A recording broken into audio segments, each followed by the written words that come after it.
यहाँ पर मेरी फैमिली को तुम यहाँ पर मारना चाहते हो, जिससे तुम्हारी कोई दुश्मनी भी नहीं थी। तभी हम देखते हैं वहाँ पर स्मोक स्क्रीन फैक्शन के बहुत सारे बंदे आ जाते हैं एंड वो कहते हैं कि कमांडर क्या हुआ, हमने यहाँ से आवाज सुनी।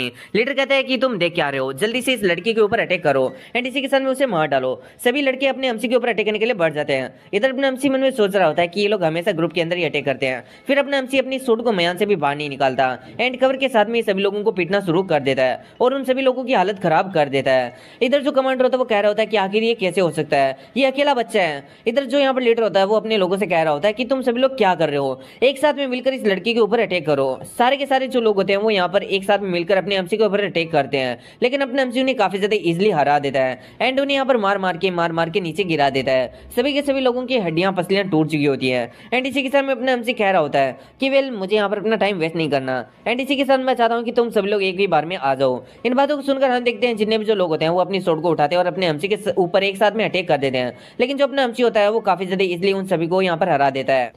वहीं पर हम देखते हैं वो लड़की भी पहुंच जाती है एंड इसी के साथ मन में सोच रही होती है कि क्या चीजें ऑलरेडी स्टार्ट हो चुकी है।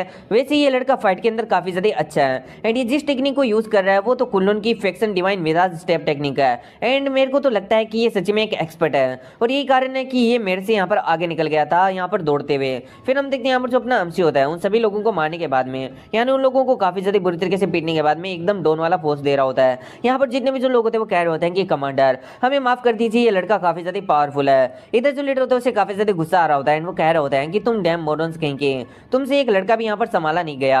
वहीं पर जो लीडर होता है जो कमांडर होता है वो लीडर से कह रहा होता है कि लीडर आप यहाँ पर जाओ और इस लड़के को अच्छा सबक सिखाओ। अपने हमसे कहता है कि हाँ आओ ना मेरे पास में। इस पर लीडर कहता है कि नहीं मैं इस लड़के के साथ में क्यों ही लड़ूंगा, ये लड़का इतना ज्यादा कमजोर और मैं इतना ज्यादा पावरफुल, इससे तो मेरा ही बेइज्जती हो जाएगा। एक काम करो कमांडर तुम इसके साथ में लड़ो। अब इस पर कमांडर की भी आंखें फट जाती है। वहीं पर अपने हमसे का इन सभी लोगों को देखकर दिमाग खराब हो चुका होता है एंड इसी के साथ में हम देखते हैं अपना हमसी कमांडर के पीछे आता है एंड इसी के साथ उसके हाथ को काफी ज्यादा इंजर्ड कर देता है, जिसकी वजह से कमांडर चिल्लाते हुए नीचे गिर जाता है।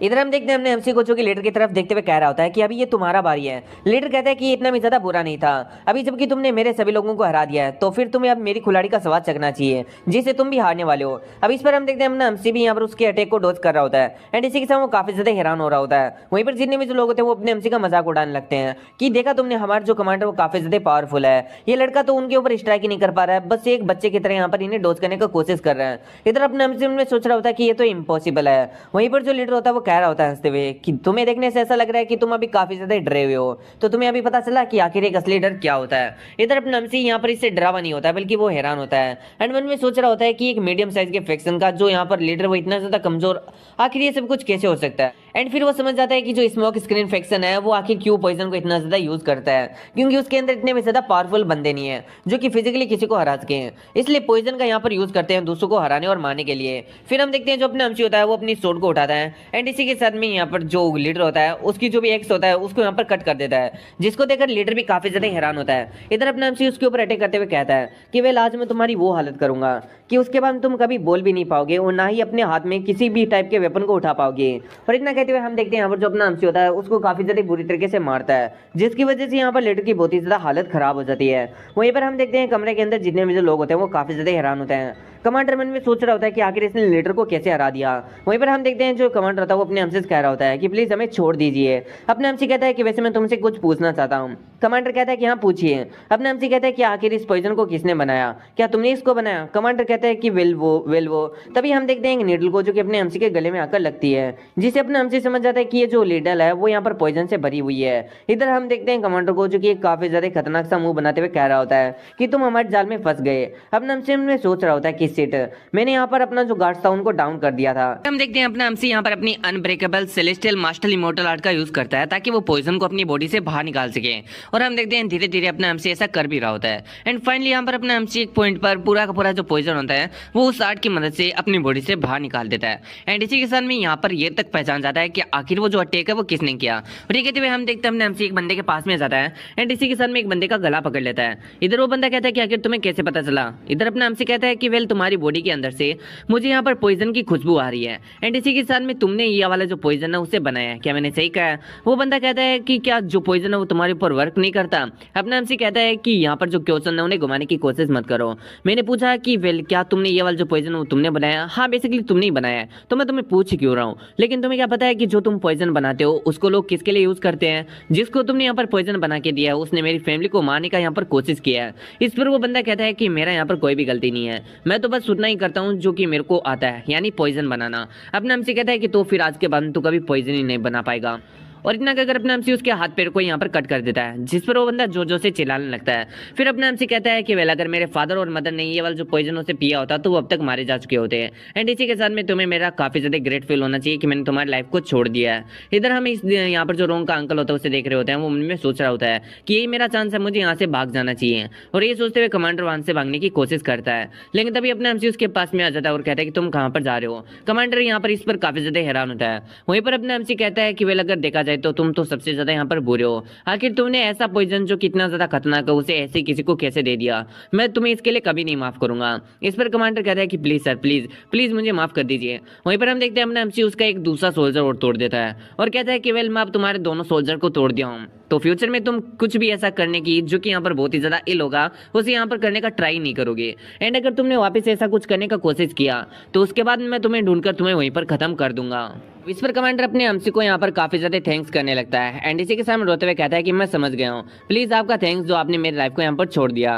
वहीं पर हम देखते हैं अपना एमसी इन सभी लोगों से कह देता है कि वेल अगर आगे से तुमने यहाँ पर जो ली मर्चेंट ग्रुप है या फिर किसी और भी यहाँ पर इनोसेंट लोगों को मारने का कोशिश किया तो उसके बाद मैं तुम्हारे पास में आऊंगा और तुम्हें वापिस से मार डालूंगा। और इस बार मैं तुम्हें यहाँ पर छोड़ रहा हूँ, लेकिन अगली बार मैं तुम्हें बिल्कुल भी नहीं छोड़ने वाला हूँ। और इतना कहकर हम देखते हैं यहाँ पर अपना एमसी जाने लगता है। वहीं पर सारे के सारे लोग कहते हैं कि ठीक है सर, मैं समझ गए। और फिर हम देखते हैं अपना एमसी स्मोक स्क्रीन फेक्शन के मेन गेट को तोड़ते हुए बाहर निकलता है एंड इसी के साथ में कह रहा होता है कि वेल मैं तो उन सभी लोगों को जान से मारना चाहता था, लेकिन मैं अगर ऐसा करता हूं तो मैं भी उसी की तरह यहाँ पर बन जाऊंगा, यानी उन लोगों की तरह ही। अभी के लिए जो मैंने किया उनके लिए काफी ज्यादा है। फिर हम देखते हैं अपना एमसी जैसे आगे जाता है तो उसे 3 लोग दिखाई देते हैं। उनमें से एक बंदा कह रहा होता है कि वेल तुम यहाँ पर स्मोक स्क्रीन फेक्शन का मेन गेट तोड़कर बाहर आए हो, है ना? इस पर अपना एमसी कहता है कि वेल मैं क्या ही बोलूं। एंड इसी के साथ अपना एमसी में सोच रहा होता है कि आखिर ये लोग है कौन। एंड इसी के साथ में क्या ये स्मोक स्क्रीन फेक्शन के कोई लोग हो सकते हैं जो कि मेरे से उनके बारे में पूछताछ कर रहे हैं, लेकिन ये काफी ज्यादा पावरफुल और ऐसा नहीं लगता कि ये लोग एविल है। फिर हम देखते हैं उस लड़की को जो कि पीछे से कहती है कि तुम तो विंड ब्लेड ग्रुप के हो, है ना? एंड इसी के साथ मुझे लगता है कि तुम काफी ज्यादा लेट हो चुके हो, क्योंकि इस लड़के ने पहले ही जो स्मोक स्किन इन्फेक्शन है उसको पूरी तरीके से बर्बाद कर दिया है। अपने हमसे कहता है कि अरे लड़की तुम तो, फिर हमारा सिंची उड़ता है और इसी के साथ में हमें बताया जाता है यहाँ पर इन 5 ग्रुप के बारे में। तो एक तो है यहाँ पर विंड ब्लेड ग्रुप, और भी बहुत सारे यहाँ पर ग्रुप्स है। सभी ग्रुप्स को यहाँ पर मिलाकर कहा जाता है 5 ब्लेड ऑफ हेवनली जस्टिस। अब ये जो 5 ग्रुप है वो करते क्या है? ये पूरे के पूरे मुरियम के अंदर जो भी गंदगी है, जो इविल सेक्ट है और जो इविल लोग हैं उनको मारने का काम करते हैं। और जैसे जैसे ये लोग इविल लोगों को मारते हैं उन्हें रिवॉर्ड्स मिलते हैं। तो पहले मैं तुम्हें इनके बारे में बता देता हूँ ग्रुप्स के बारे में। पहला जो ग्रुप है वो गोल्डन ब्लेड ग्रुप है, एंड जो दूसरा ग्रुप है वो वाइन ब्लेड ग्रुप है, तीसरा फ्लेम, चौथा वोटर एंड 5वां वुड ब्लेड ग्रुप। एंड इनके बारे में बताया जाता है कि ये 500 भले अलग अलग ग्रुप हो, लेकिन जो चीज इनको जोड़ती है वो कुछ और नहीं बल्कि क्विंटिपल ब्लेड लीडर है, जो कि इन सारों के सारे ग्रुप का अकेला लीडर है। और यही वो बंदा है जो कि इन्हें रिवॉर्ड देता है इन्हें मिशन पूरा करने पर। और यहाँ पर इसका जो भी यहाँ पर सबसे बड़ा रिवॉर्ड इसके पास में है वो इसका खुद का पोजीशन है। और जो भी ग्रुप इसे सबसे ज्यादा अच्छा रिजल्ट ला कर देगा, अच्छे अच्छे बुरे बुरे लोगों को मारेगा, आई मीन बहुत ही ज्यादा बुरे बुरे लोगों को मारेगा, उसे ही अपना जो पोजीशन है वो पास डाउन कर देगा। इसलिए जितने भी जो ग्रुप्स है उनके अंदर होड़ लगी रहती है कि वो एक दूसरे से आगे निकले एंड इसी के साथ में यहाँ पर जो क्विंटिपल डेमन लीडर है उसकी पोस्ट को हासिल कर ले। ये बाकी 4 के लिए तो एकदम सही सही लागू होती है कि वो लोग यहाँ पर अच्छी मेहनत कर रहे हैं इस पोस्ट को हासिल करने के लिए। लेकिन जो विंड ब्लेड ग्रुप है उसके अंदर ये जो चीज है वो थोड़ी सी अटपटी सी है, क्योंकि जो विंड ब्लेड ग्रुप है उसके अंदर सिर्फ और सिर्फ 3 बंदे हैं। उनमें से जो 2 बंदे हैं उनका कोई भी मनी नहीं है रिवॉर्ड्स को लेने में, और अकेला बंदा जो कैप्टन है वो यहाँ पर सच्ची में क्विंटिपल ब्लेड लीडर बनना चाहता है। लेकिन अगर उसकी टीम ही ऐसी है तो फिर आखिर वो ज्यादा से ज्यादा मिशन कैसे ही पूरा कर सकता है? वो अपनी टीम को काफी ज्यादा समझाता बुझाता है एंड इसी के साथ में आज भी वो ऐसा ही करके यहाँ पर जो स्मोक स्क्रीन फेक्शन है उसको खत्म करने के लिए यहाँ पर अपने लोगों को लेकर आया था, यानी अपने टीममेट्स को।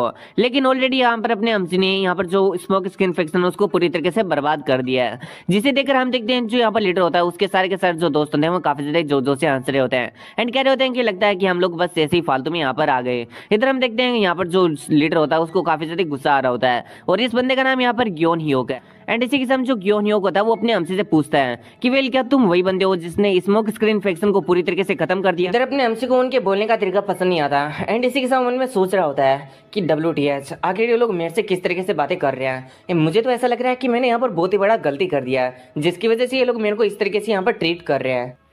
फिर अपने हमसे उस ग्योनयोक से कहता है कि हाँ तुमने सही कहा। ग्योनयोक कहता है कि वैसे तुम्हारा नाम क्या है। इस पर अपने हमसे कहता है कि मेरा नाम सुनु है। ग्योनयोक अपने हमसे से उसके फैक्शन के बारे में पूछता है जिस पर अपने हमसे कहता है कि मेरा कोई फैक्शन नहीं है। इस पर ग्योनयोक कहता है कि अच्छा तो तुम्हारा कोई फैक्शन नहीं है तो तुम अकेले काम करते हो। अपने हमसे कहता है कि वेल मैं यहाँ पर बैग बॉय के रूप में जो मर्चेंट लीग ग्रुप है उसके अंदर काम करता हूँ। अब इन बातों को सुनकर हम देखते हैं जितने में जो लोग होते हैं वो काफी ज्यादा जोर जोर से हंसने लगते हैं एंड इसी के साथ जो लीडर होता है वो कहता है कि क्या तुम मेरा मजाक उड़ाने का कोशिश कर रहे हो, क्योंकि मैंने ऐसी ऑर्गेनाइजेशन के बारे में बिल्कुल भी नहीं सुना जिसका जो नॉर्मल बैग बॉय है वो भी इतना ज्यादा यहाँ पर पावरफुल होता है कि वो यहाँ पर एक स्मोक स्क्रीन फैक्शन जैसे यहाँ पर एक मिड साइज के फैक्शन को अपने सिर्फ और सिर्फ सिंगल हैंडेडली यहाँ पर खत्म कर सकता है। इस पर अपने हमसे कहता है कि मैं तुम्हारा मजाक नहीं उड़ा रहा, मैं यहाँ पर झूठ भी नहीं बोल रहा हूँ, जो बोल रहा हूँ वो एकदम सही बोल रहा हूँ। इस पर ग्योनयोक कहता है कि अच्छा तो बताओ तुम्हारा मास्टर कौन है। अपने हमसे कहता है कि हाँ मेरे एक मास्टर तो है लेकिन मैं उनका नाम नहीं जानता एंड इसी के साथ में अब वो इस दुनिया के अंदर भी नहीं है, वो यहाँ पर हेवन को असेंड हो चुके हैं। तो बेसिकली अपने हमसे यहाँ पर मास्टर चियोनसा के बारे में बात कर रहा होता है। इधर यहाँ पर जो अपना ग्योनयोक होता है वो थोड़ा फ्रस्ट्रेट हो जाता है एंड कहता है कि अच्छा तो तुम अपने मास्टर का नाम तक नहीं जानते। अपने हमसे कहता है कि हाँ मैं अपने मास्टर का नाम नहीं जानता। वैसे ही मैं इतना कह सकता हूँ कि वो जब यहाँ पर कोरिया के अंदर 3-3 किंगडम हुआ करते थे उस टाइम के एक बंदे हैं एंड इसी के साथ जैसा कि मैंने तुम्हें बताया कि वो पहले ही हेवन को असेंड कर चुके हैं। लेकिन तुम मेरे से ऐसे यहाँ पर क्यों बात कर रहे हो जैसे कि तुम मेरे को कोई इंटेरोगेट कर रहे हो। इन बातों को सुनकर ग्योनयोक काफी ज्यादा गुस्सा होता है एंड कहता है कि तुम्हारा कोई फैक्शन नहीं है, तुम्हें अपने मास्टर का नाम नहीं मालूम है और तुम मेरे को कह रहे हो कि मैं तुम्हारा मजाक नहीं उड़ा रहा हूँ। तो आखिर इस चीज का मतलब क्या है? मुझे लगता है कि तुम मेरे को बस फालतू का यहाँ पर प्रोवोक करना चाहते हो। अपने मन में सोच रहा होता है कि आखिर इस बंदे के साथ में क्या गलत है, ये फालतू से ही अपने से यहाँ पर कहानियां बुन रहा है, मैं तो यहाँ पर ऐसा कुछ भी नहीं करना चाहता।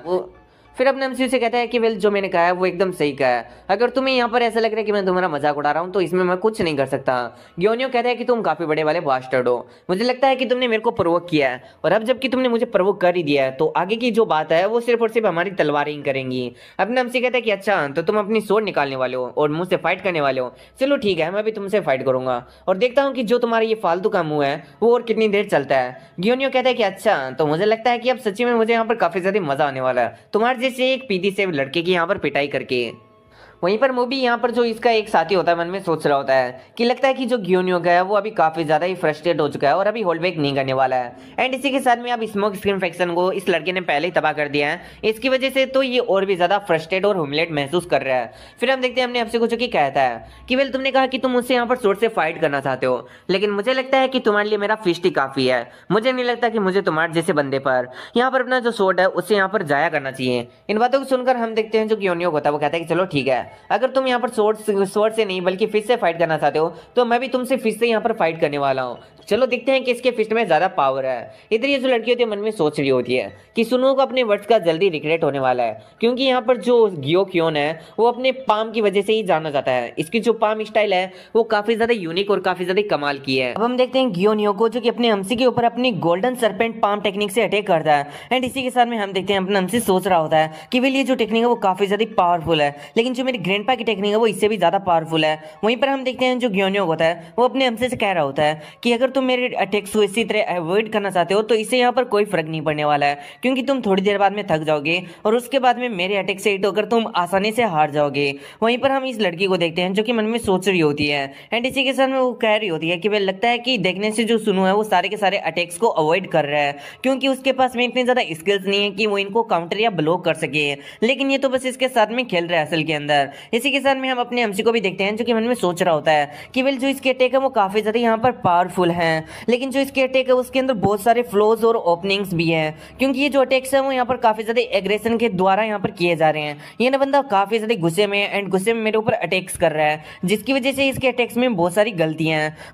वहीं पर हम इस लड़की को देखते हैं जो कि समझ चुकी होती है कि वेल जुनू अगर चाहे तो वो इजिली यहाँ पर जो ग्योनयोक है उसे यहाँ पर हरा सकता है, लेकिन फिर भी वो ये देखना चाहती है कि क्या जो ग्योनयोक है वो यहाँ पर कुछ कर सकता है और कुछ करके यहाँ पर सुनू को हरा सकता है या फिर नहीं। इधर हम ग्योनयोक को देखते हैं जो कि मन में सोच रहा होता है कि क्या ये बंदा मेरे को गुस्सा दिलाने की कोशिश कर रहा है, ये बार बार मेरे अटैक्स को डॉज कर रहा है। फिर हम देखते हैं जो ग्योनयोक होता है वो यहाँ पर अपने पाम को चेंज करता है एंड इसी के सामने अपने हमसी के ऊपर अपने दूसरे पाम से अटैक करता है जिससे अपना हमसी भी थोड़ा हैरान हो जाता है, लेकिन ये वाला अटैक भी अपने हमसी क्लोज कर लेता है एंड मन में सोच रहा होता है कि इसका ये वाला जो पाम को स्विच करने वाला टेक्निक था वो सच में काफी ज्यादा सरप्राइजिंग था, लेकिन फिर भी ये मेरे को हराने के लिए बिल्कुल भी इनफ नहीं है। फिर हम देखते हैं अपना एमसी अपने स्टॉम स्टेप का यूज करते हुए यहाँ पर सियोंग योग के पीछे आ जाता है एंड इसी के साथ में कहता है कि वेल तुम्हारे साथ में फाइटिंग करने से मेरे को काफी ज्यादा अच्छा लग रहा है, तुम उन स्मोक स्किन इन्फेक्शन वाले से यहाँ पर काफी ज्यादा स्ट्रॉन्ग हो। वहीं पर हम इस जियोनियों को देखते हैं जो कि मन में सोच रहा होता है कि आखिर ये बंदा मेरे पीछे कब आया एंड इसी के साथ में ये मेरे को तो सच में काफी ज्यादा यहाँ पर कंफ्यूज कर रहा है।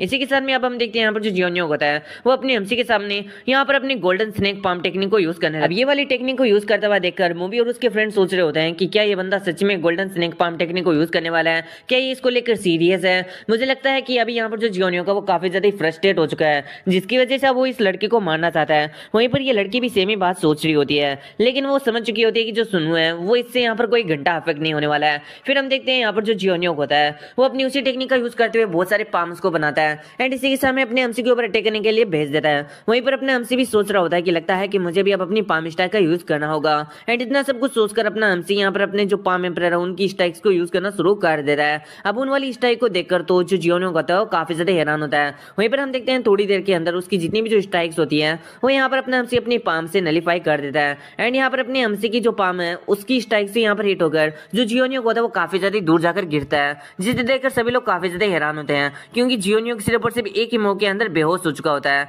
अपना एमसी कहता है कि ही तुम वहां पर नीचे क्यों पड़े हो, वैसे मुझे नहीं लगा था कि तुम इतने ज्यादा यहाँ पर वीक हो, वैसे तुमने तो इस फाइट को स्टार्ट किया था तो आखिर तुम वापस से खड़े होकर इस फाइट को कंटिन्यू क्यों नहीं करते। फिर हम देखते हैं यहाँ पर मूवी और उसके यहाँ पर सेकंड दोस्त को जो कि अपने एमसी से कह रहा होता है कि वेल तुमने काफी ज्यादा अच्छा किया है, हम तुमसे अब फाइट नहीं करने वाले हैं, तुम यहाँ पर डोंट वरी रहो, मतलब तुम्हें वरी करने का कोई भी जरूरत नहीं है, हम उसका कोई बदला लेने वाले नहीं है। इधर जो मूवी होता है वो कह रहा होता है कि वैसे हमें लगा था कि तुम यहाँ पर मरने ही वाले हो क्योंकि वो टेक्निक काफी ज्यादा खतरनाक थी, लेकिन तुमने तो इसे ही उल्टा हरा दिया।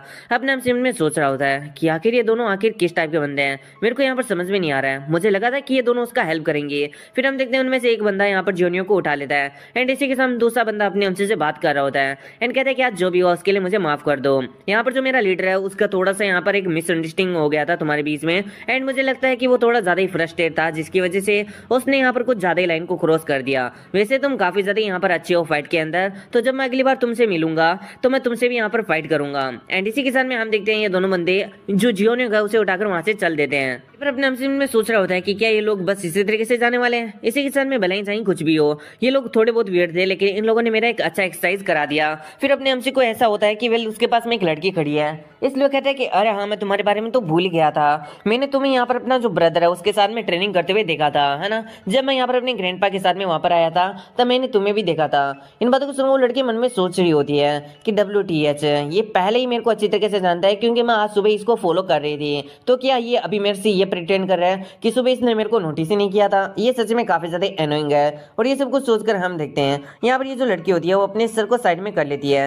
अपने मन में सोच रहा होता है कि वेल मैं यहाँ पर इसे बात करना चाहता था लेकिन लगता है कि ये मुझसे बात नहीं करना चाहती, हो सकता है कि इसके खुद के कोई रीजन हो, अभी मुझे यहाँ से जाना चाहिए। ये सब कुछ सोचकर अपने हमसे वहां से चल देता है। वहीं पर ये लड़की मन में सोच रही होती है कि क्या ये यहाँ से चला गया वो बिना मुझसे माफी मांगे। पहले महतरमा मेरे को एक बात बताइए कि यहाँ पर अपना हमसी यानी हमारा हमसी आपसे क्यों ही माफी मांगेगा, और सेकंड बात यहाँ पर आप मेरे हमसी का पीछा क्यों कर रहे हो, आई मीन हमारे हमसी का पीछा क्यों कर रहे हो। मेरे को सच में काफी ज्यादा इरिटेशन हो रहा है, पता नहीं राइटर ने क्या फोन कर ये वाला कैरेक्टर बनाया है। तो चलो छोड़ो इन बात को, हम देखते हैं अपना हमसी वहां से चला जाता है और ये लड़की यहाँ पर गुस्सा करती हुई रह जाती है। फिर हमारा सीन उड़ता है और हमें दिखाया जाता है अपने हमसी को जो कि उड़ते हुए मन में सोच रहा होता है कि वेल आज मैं कुछ वियर्ड लोगों से मिला था लेकिन ये बात मेरे को जानकर काफी ज्यादा अच्छा लगा कि वो लोग जस्टिस के लिए लड़ते हैं। इसका मतलब इस दुनिया के अंदर अच्छे और बुरे दोनों टाइप के लोग हैं। ये सब कुछ सोचते हैं हम देखते हैं अपना हमसी वहां से आगे चला जाता है। वहीं पर हम एक बंदे को देखते हैं जो कि अपने हमसी को देखकर यहाँ पर हंस रहा होता है एंड इसी के साथ में हमारा सीन से उड़ता है और हम देखते हैं अपने हमसी अपने घर पर आ जाता है जहाँ पर कांग अपने हमसी से पूछ रहा होता है कि तुम कहाँ पर गए थे।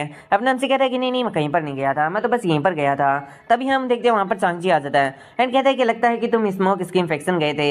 अपना हमसी कहता है कि जैसा ही एक्सपेक्ट था मुझे, मैं अपने जो ग्रैंडपा उनसे यहाँ पर कुछ भी नहीं छुपा सकता।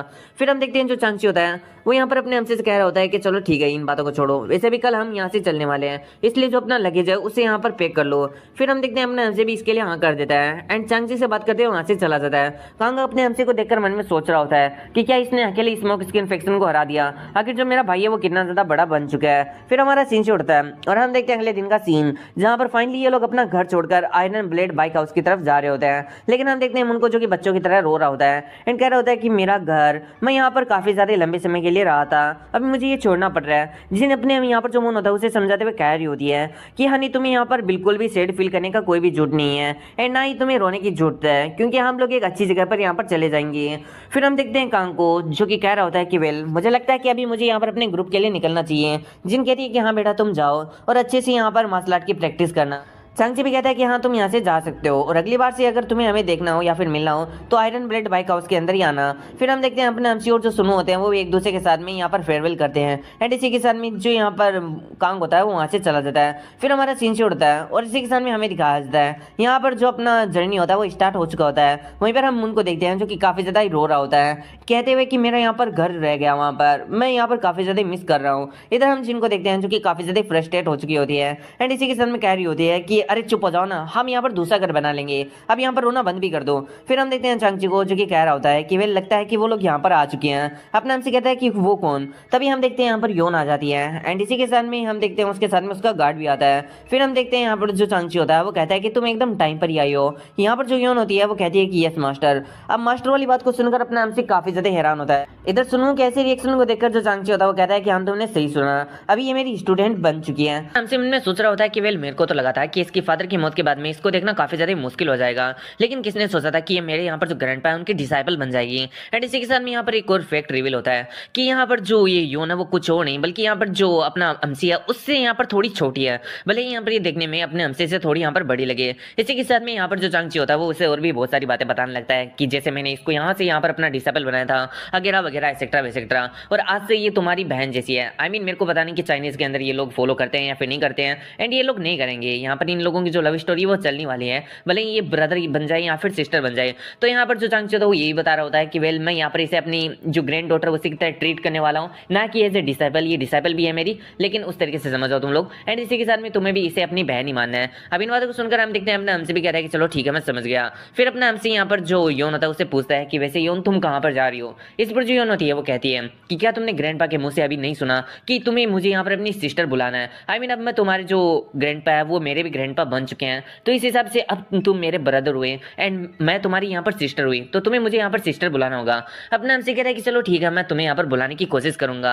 अब योन भी कहती है कि हाँ तुम कोशिश करना। फिर हम देखते हैं यहाँ पर जो अपना हमसे होता है वो वहाँ से पूछता है कि वेल सिस्टर तुम कहाँ पर जा रही हो, मतलब हमारे साथ में कहाँ पर जा रही हो। इस पर जो सिस्टर होती है आई मीन जो योन होती है वो कहती है कि वेल मैं शैडोंग जा रही हूँ, क्योंकि मैं वहाँ पर अपना जो बिजनेस उसे वापस से शुरू करना चाहती हूँ, और भी वो बहुत सारी बातें बता रही हूँ। इधर अपना हमसे कहते हैं कि अच्छा ऐसी बात है। एंड इसी के साथ उनमें सोच रहा होता है कि वेल मेरे को तो लगा था कि यहाँ पर अपने फादर की वजह से ये काफी ज्यादा दुखी हो जाएगी, क्योंकि वो अभी यहाँ पर हेवंस को असेंड कर गए हैं, लेकिन अभी ये अच्छी बात है कि ये थोड़ा बहुत यहाँ पर बोल रही है। इसी के साथ में हम देखते हैं यहाँ पर जो चांगची होता है वो कहता है कि तो चलो हमें लगता है कि अभी हमें यहाँ पर अपनी जर्नी को स्टार्ट करना चाहिए।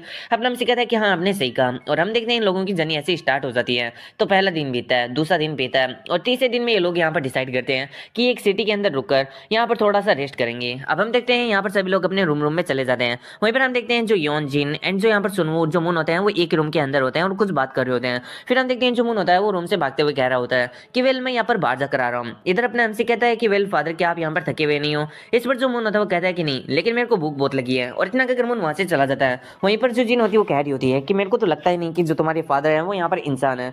अगर कोई मुझे आकर कहे कि यहाँ पर जो तुम्हारे फादर वो एक इंसान नहीं बल्कि कोई दूसरी रेस के हैं, तो मैं काफी ज्यादा इजिली उस पर विश्वास कर लूंगी। फिर हमारा सीन शुरू होता है और हमें दिखाया जाता है जो मून होता है वो एक रेस्टोरेंट के अंदर आया होता है। एंड इसी के साथ में हम देखते हैं वहाँ पर बहुत सारी अल्कोहल को पी रहा होता है एंड कह रहा होता है कि ये सच में काफी ज्यादा अच्छी है, क्योंकि बेचारी यहाँ पर जो मून है उसको पिछले कई दिनों से चांगची ने ट्रेनिंग के अंदर लगा के रखा होता है, जिसकी वजह से मून को यहाँ पर थोड़ा सा भी इंजॉय करने का मौका नहीं मिला होता है। इसलिए वो आज इंजॉय करना चाहता है और यहाँ पर कुछ ज्यादा ही शराब को पीना चाहता है। तभी हम देखते हैं मून की नजर पड़ती है एक लड़की के ऊपर जो कि काफी ज्यादा छोटी सी होती है एंड इसी के साथ में वो यहाँ पर फूलों को बेच रही होती है। उसको देखकर हम देखते हैं जो जिन होता है आई मीन जो मून होता है वो थोड़ा इमोशनल सा हो जाता है। एंड इसी के साथ में हम देखते हैं जो मून होता है वो उनमें सोच रहा होता है कि वेल इस लड़की को देखकर मुझे अपने बचपन की याद आ गई, जब मैं भी यहाँ पर जो मेरे जनरल थे वो मेरे को छोड़कर चले गए थे, तब मैं भी इसी तरीके से यहाँ पर लकड़ियों को बेचा करता था। एंड इसी के साथ में हम देखते हैं यहाँ पर जितने भी जो लोग होते हैं उस सीन के अंदर उनमें से कोई भी उस लड़के से यहाँ पर फ्लावर को नहीं खरीदता होता है, जिसकी वजह से जो मून होता है उसे मन में सोच रहा होता है कि वेल ये सारे के सारे लोग बहुत ही ज्यादा हार्टलेस हैं। बच्ची तुम मेरे पास पास में आओ, तुम्हारे जितने भी जो फ्लावर है मैं वो खरीद लूंगा। अब हम देखते हैं यहाँ पर जो बच्ची होती है वो इससे पहले अपने अम्सी के पास में आ पाती है, यानी मुन के पास में आ पाती है। उससे पहले हम देखते हैं वहां पर कुछ लोग आ जाते हैं जो कि उस लड़की का हाथ पकड़ लेते हैं एंड इसी के साथ में कहते हैं कि लिटिल ब्रेट, हमने तुम्हें यहाँ पर पकड़ लिया। वो लड़की कहती है कि तुम कौन हो। वहीं पर हम देखते हैं उनमें से एक बंदे को जो कि कह रहा होता है कि अच्छा तो ये पता भी नहीं है इसको कि हम लोग कौन है और ये हमारी टेरिटरी के अंदर आकर बिजनेस कर रही है। अगर तुम्हें यहाँ पर कोई काम करना है तो इसके लिए तुम्हें हमसे यहाँ पर परमिशन लेना होगा, तुम समझी लिटिल ब्रेट कहेंगे। तभी हम देखते हैं उनको जिसे काफी ज्यादा गुस्सा आ रहा होता है एंड इसी के साथ में हम देखते हैं उन तीनों बंदों को जो कि यहाँ पर उस लड़की को काफी ज्यादा परेशान कर रहे होते हैं। अब उनमें से एक टकला बंदा होता है जो कि उस लड़की से उसको पर्स ले लेता है। अब वहां पर जो लड़की होती है वो कह रही होती है कि मेरा पर्स मुझे लौटा दो। इस पर वो टकला बंदा कहता है कि हे ब्रेट, आखिर तुम यहाँ पर क्यों इतना ज्यादा शोर मचा रही हो, तुम्हें पता है ना कि तुम यहाँ पर आकर बहुत ही बड़ा गुनाह किया हो, तो मैं तो बस उसका यहाँ पर फाइन ले रहा हूँ तुम्हारे वॉलेट के अंदर से। हम देखते हैं छोटी सी लड़की को जो कि कहती है कि वेल इसमें मेरी मेहनत की कमाई है, जमा पूंजी है, प्लीज इसे मत लो। एंड इसी के साथ वो कह रही होती है कि वेल मेरे को पता नहीं था कि ये तुम्हारा टेरिटरी है, अगली बार से मैं वापस नहीं आऊंगी। इस पर हम देखते हैं जो टकला बंदा होता है वो कह रहा होता है कि अच्छा ऐसी बात है, लेकिन फिर भी हम तुमसे फाइन भी लेंगे और तुम्हें मारेंगे भी। और इतना अगर हम देखते हैं उस लड़की के ऊपर हाथ उठाने वाला होता है, लेकिन तभी मुन वहां पर आ जाता है एंड इसी के साथ में कहता है कि क्या हमें यहीं पर रुक जाना चाहिए।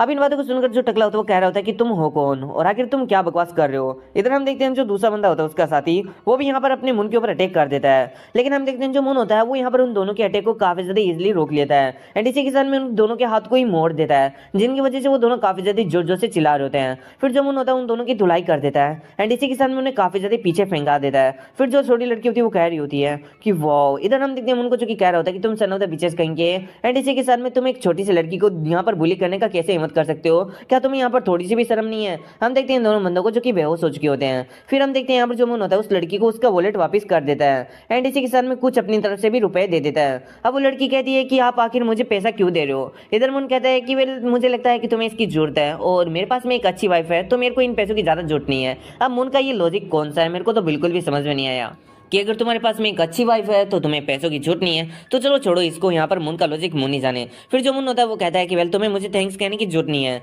मैं चाहता हूँ कि तुम ऐसे ही यहाँ पर अच्छी तरीके से वर्क करते रहो और यहाँ पर मेहनत से यहाँ पर पैसा को कमाते रहो। अब इस पर वो छोटी लड़की कहती है कि आपका थैंक्स, मेरे को बिलीव ही नहीं हो रहा है कि कोई मेरे को यहाँ पर पैसे देकर मेरी मदद कर रहा है। एंड इसी के साथ में हम देखते हैं मुन को जो कि इस बात से इमोशनल हो जाता है और कहता है कि अब तुम यहाँ से चली जाओ, इससे पहले कि ये लोग बास्टर्ड ये वापस यहाँ पर खड़े हो जाए। इस पर हम देखते हैं छोटी लड़की को जो कि वहां से जाते हुए कहती है कि आपका बहुत बहुत थैंक्स, बहुत बहुत थैंक्स आपका मोस्टर जी। हम देखते हैं यहाँ पर भाई क्या ही बोलूँ मैं यार, मोस्टर जी। फिर हम देखते हैं जो जिन होती है वो भी यहाँ पर आ जाती है एंड इसी के साथ में कहती है कि हनी आखिर यहाँ पर क्या हुआ। मन कहता है कि क्या हुआ, मतलब कुछ तो नहीं हुआ, यहाँ पर कुछ भी नहीं हुआ। हम देखते हैं जिनको जो कि कह रही होती है कि वो देखो ना वहाँ पर दो लोग यहाँ पर बेहोश पड़े हैं, आखिर वो ऐसा क्यों पड़े हैं। इधर यहाँ पर जो मुन होता है वो कहता है कि लगता है कि वो यहाँ पर बेहोश होने की ट्रेनिंग कर रहे हैं, या फिर हो सकता है कि उन्हें बेहोश होना काफी ज्यादा पसंद हो। और इन्हें कहकर हम देखते हैं वो जो जिन होता है उसे लेकर वहां से बाहर निकल जाता है। फिर हम देखते हैं वो टकला बंदा अपनी आंखों को खोलता है एंड कहता है कि ब्रदर यहाँ पर प्रिटेंड करना बंद करके तू यहाँ पर बेहोश है, वो लोग यहाँ से जा चुके हैं, वो फकर कहेंगे, मैं उन लोगों को इतना ज्यादा यहाँ पर पीटूंगा कि वो लोग यहाँ पर मरी जाएंगे। यहाँ पर जो बड़े बालों वाला लड़का होता है वो कह रहा होता है कि क्या तुम यहाँ पर पागल हो चुके हो, उस यहाँ पर एक ही बंदे ने हम दोनों की चटनी बना दिया, तो क्या तुम्हें लगता है कि हम उसका कुछ भी बिगाड़ पाएंगे।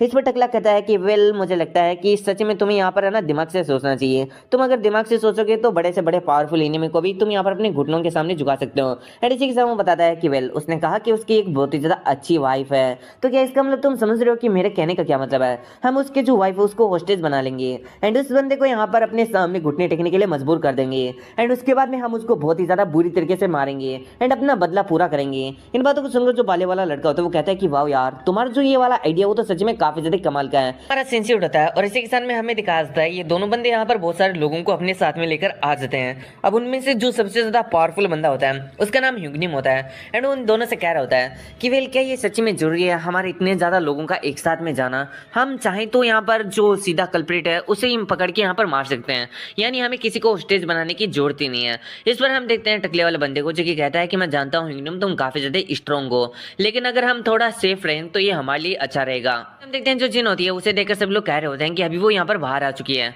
और अगर हम इसे थोड़ा गौर से देखें तो ये लड़की काफी ज्यादा प्रीटी है। यहाँ पर टकला बंदा कह रहा होता है कि आखिर ये इतनी ज्यादा प्रीटी लड़की उस यहाँ पर मसल मैन की कैसे वाइफ हो सकती है, अभी तो मेरे को काफी ज्यादा जलन हो रही है उससे एंड ये जो वर्ल्ड है वो मेरे को काफी ज्यादा अनफेयर लग रहा है। वहीं पर हम एक बंदे को देखते हैं जो कि उनके पीछे खड़ा होता है एंड इसी के साथ में कह रहा होता है कि ये तो और भी ज्यादा बेटर है, हम उस बास्टर्ड को मार के उसकी जो वुमेन है उसे यहाँ पर ले लेंगे। अब इन बात को सुनकर जो टकला होता है उसे काफी ज्यादा गुस्सा आता है। टकला, ह्यूगनिम और वो 7 बालों वाला बंदा ये तीनों मिलकर इस बंदे को काफी ज्यादा बुरी तरीके से मारते हैं एंड जो ह्यूगनिम होता है वो कह रहा होता है कि आखिर तुम्हें ये जो स्कम्बिंग है वो कहाँ से मिला। मैंने कहा था ना कि मैं यहाँ पर जो लोग होते हैं जो कि यहाँ पर औरतों पर गलत नजर डालते हैं एंड इसी के सामने दूसरों को जान से मारते हैं, उनको अपनी टीम के अंदर कभी भी शामिल नहीं करूंगा। इस पर टकला बंदा कहता है कि मेरे को भी नहीं मालूम था कि ये बंदा इतना ज्यादा यहाँ पर खराब है, मुझे तो लगता है कि हमें इसे मारकर यहाँ पर फेंक देना चाहिए।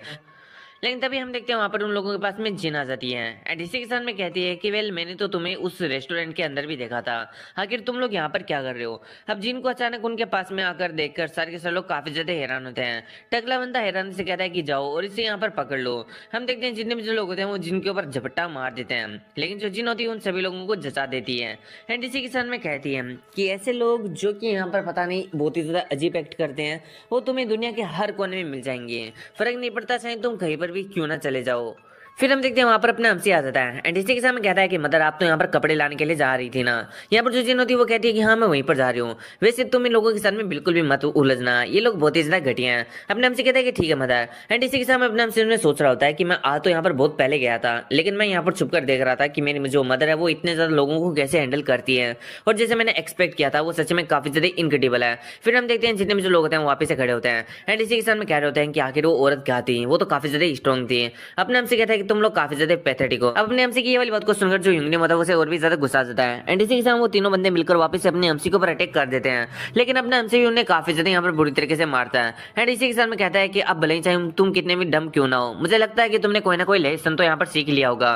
और इतना कहकर हम देखते हैं अपना हमसी वहां से चला जाता है। अब उन्हें हमसे के जाने के बाद में ये तीनों मूर्तियां खड़ी होती है और अपने घर की तरफ रवाना हो जाती हैं एंड इसी के साथ रास्ते में बातें कर रही होती है कि तुमने देखा कि वो सन ऑफ द बीस्ट कितने ज्यादा यहाँ पर पावरफुल थी वो लड़की, और उसका बेटा भी वो कितना ज्यादा यहाँ पर पावरफुल था, और उसके बाप के बारे में तो हम जानते ही हैं, यानी उस बंदे के बारे में जिनसे हमारा लफड़ा हुआ था मुन के बारे में, वो तो और भी ज्यादा यहाँ पर पावरफुल था। पता नहीं है किस टाइप की फैमिली है, इसके अंदर हर कोई यहाँ पर बहुत ही ज्यादा पावरफुल है। मुझे नहीं लगता कि अब हम उनसे यहाँ पर बिल्कुल भी पंगा ले सकते हैं। तभी हम देखते हैं वहां पर कोई बंदा आ जाता है एंड इसी के साथ में कहता है कि तुम लोगों के साथ में क्या हुआ और आखिर तुम्हें इतना ज्यादा बुरी तरीके से किसने।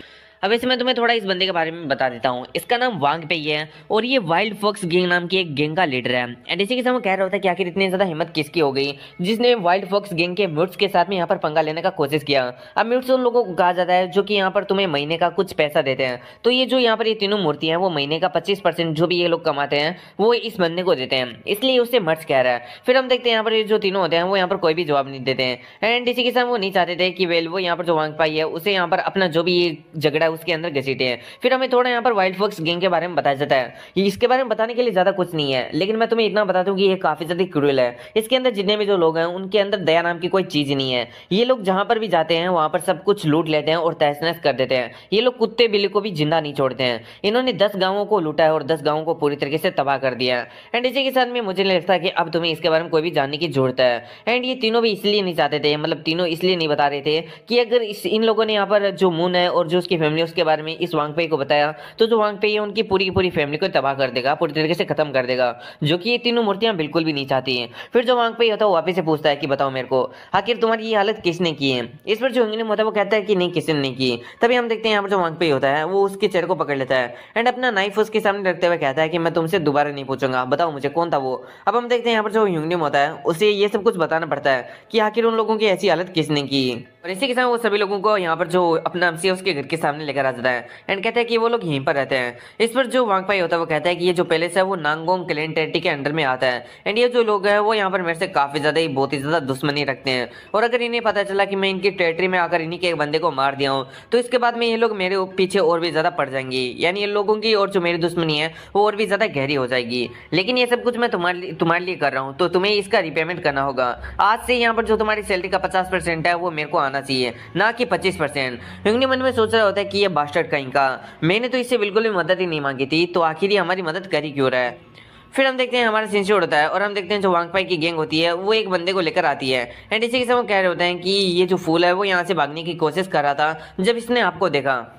वो बंदा बार बार कह रहा होता है कि प्लीज मुझे माफ कर दो, मेरी लाइफ को छोड़ दो, मैं किसी को नहीं बताऊंगा कि तुम यहाँ पर हो। इस पर हम देखते हैं जो यहाँ पर वांग पाई होता है वो कह रहा होता है कि तुम्हें किसी को बताने की जरूरत भी नहीं है, क्योंकि तुम तो अभी मरने वाले हो। जिस पर वो बंदा काफी ज्यादा डर जाता है, लेकिन तभी हम देखते हैं वहां पर चांगची आ जाता है एंड कहता है कि अच्छा तो तुम किसे मारने वाले हो। इसी के साथ में हम देखते हैं चांगची को देखकर जो वांगपाई होता है वो भी काफी ज्यादा हैरान होता है और कहता है कि तुम हो कौन और तुम यहाँ पर कब आए। हम देखते हैं चांगची को जो कि कहता है कि वेल मैं तो बस यहाँ से गुजर रहा था, लेकिन तुम लोग कौन हो? तुम लोग शक्ल से तो बहुत ही ज्यादा चोमू लग रहे हो। इसको सुनकर वांगपाई को काफी ज्यादा गुस्सा आता है। वहीं पर हम देखते हैं जो वांगपाई की गैंग होती है वाइल्ड फॉक गैंग्स, उसके जितने भी जो मेंबर्स होते हैं वो चांगची के ऊपर अटैक करने वाले होते हैं कि तुमने हमारे बॉस के बारे में ऐसा कैसे कहा। लेकिन हम देखते हैं जो वांगपाई होता है उससे यहाँ पर इन सब चीजों को करने के लिए रोक देता है एंड इसी के साथ में अपने यहाँ पर जो चांगची होता है उससे पूछने लगता है कि हम एक यहाँ पर मसल हेड की फैमिली को ढूंढने के लिए आए हैं, उन्होंने हमारे जो यहाँ पर लोग हैं उनके साथ में थोड़ा पंगा लिया है, तो इससे हम यहाँ पर जो भी अपना चीज है उसको सेटल करना चाहते हैं। यहाँ पर जो चांगची होता है वो कहता है कि अच्छा तो तुम मसल हेड की बात कर रहे हो, हाँ मैं उसको अच्छी तरीके से जानता हूँ, वो मेरा दामाद ही है। अब इन बातों को सुनकर हम देखते हैं जो वांगपाई होता है वो कहता है कि ये तो बहुत ही ज्यादा अच्छी बात है, चलो एक काम करो जितने भी जो लोग हैं इसके ऊपर अटैक करके इसको यहीं पर खत्म कर दो। जिस पर हम देखते हैं जितने भी जो लोग होते हैं वो यहाँ पर चांगची के ऊपर अटैक कर देते हैं, लेकिन चांगची काफी ज्यादा इजीली इन सभी को खत्म कर देता है एंड इसी के साथ में अपने पाम स्ट्राइक का यूज करते हुए बहुत सारे लोगों को मार देता है। हम इन चीजों को देखकर हम देखते हैं जो लीडर होता है उसकी भी काफी ज्यादा फट जाती है। वहीं पर हम देखते हैं जितने भी जो लोग होते हैं ये जो तीनों मूर्तियां होती है वो कह रहे होते हैं कि ये तो इम्पॉसिबल है, इसे देखकर ऐसा लग ही नहीं रहा है कि ये बंदा कोई इंसान है एंड इसी के साथ में इसने सिर्फ और सिर्फ एक ही मूव के अंदर लगभग जो वाइल्ड फॉक्स गैंग उसको यहाँ पर तबाह कर दिया है। आखिर ये बंदा है कौन? फिर हम उस बंदे को देखते हैं जिसको ये लोग पकड़ के लेकर आए होते हैं। चांगची उसे कहता है कि तुम यहाँ से भाग जाओ। इस पर बंदा अपने चांगची को थैंक्स करते हुए वहां से भाग जाता है। फिर हम देखते हैं यहाँ पर अपना एमसी भी आ जाता है एंड इसी के साथ कहता है कि ग्रैंडपा आप तो यहाँ पर मुझसे ही पहले आ गए। इस पर जो चांगची होता है वो कहता है कि वेल अब इसमें मैं ही क्या ही कर सकता हूँ। फिर हम देखते हैं इन तीनों मूर्तियों को जो कि मन में सोच रहे होता है कि इस बंदे ने यहाँ पर इसको ग्रैंडपा कहा, तो इसका जो ग्रैंडपा वो भी इतना ज्यादा यहाँ पर स्ट्रॉन्ग है। आखिर ये फैमिली है क्या जिसके अंदर बहुत सारे स्ट्रॉन्ग लोग यहाँ पर इकट्ठे हैं। हम देखते हैं वांगपाई को जिसकी शकल पर 12 बज चुके होते हैं एंड इसी के साथ मन में सोच रहा होता है कि मेरी आधे से ज्यादा यहाँ पर जो गैंग है उसको इस बंदे ने यहाँ पर थोड़ी सी चुटकियों के अंदर यहाँ पर पूरी तरीके से तहस नहस कर दिया है। इसका मतलब ये बंदा बहुत ही बड़ा वाला एक्सपर्ट है। फिर हम देखते हैं यहाँ पर अपने जो चांगची था उसको जो कि कह रहा होता है कि वेल अगर मैं देखूं तो आज के टाइम में जो डेमोनिक पाथ है उसके ऊपर बहुत सारे लोग चल रहे हैं, ये सब कुछ उस कलर एम्परर की वजह से जिसने यहाँ पर जितने भी जो लोग हैं उन्हें ब्लैक बुल गैंग के अंदर शामिल कर लिया है, जिसकी वजह से सब लोग काफी ज्यादा बुरे बनते हुए जा रहे हैं। वैसे अगर मैं बात करूँ ना तो मैंने माउंटेन सी और हॉर्सेस के ऊपर जाने वाले या फिर रहने वाले बहुत सारे बैंडिट्स को मारा है, लेकिन ये लोग कभी खत्म होने का नाम ही नहीं लेते हैं। मुझे एक बात बताओ, तुम भी तो एक बैंडिट ही हो, तो क्या तुम यहाँ पर आखिर इतने ज्यादा जल्दी कैसे बढ़ जाते हो? क्योंकि हम लोग तो यहाँ पर मारते हैं और तुम लोग यहाँ पर उससे दुगनी तेजी में यहाँ पर बढ़ जाते हो। इससे यहाँ पर मेरे को काफी ज्यादा अलग सा महसूस होता है। इधर हम देखते हैं जो तीनों मूर्तियां होती हैं उनकी तो चांगची को देखकर ही फट रही होती है एंड इसी के साथ में हम देखते हैं यहाँ पर जो चांगची था वो अपने हमसे कह रहा होता है कि वेल अगर मैं तुम्हें इन बैंडिट्स के बारे में बताऊं ना तो इन लोगों ने बहुत सारे लोगों को मारा है, इसलिए मैं चाहता हूँ कि तुम जाओ और इन सभी लोगों को यहाँ पर मार दो, क्योंकि ये सभी लोग यहाँ पर मरना डिजर्व करता है एंड इसी के साथ में तुम्हें इनके लिए गिल्टी फील करने का कोई भी जरूरत नहीं है।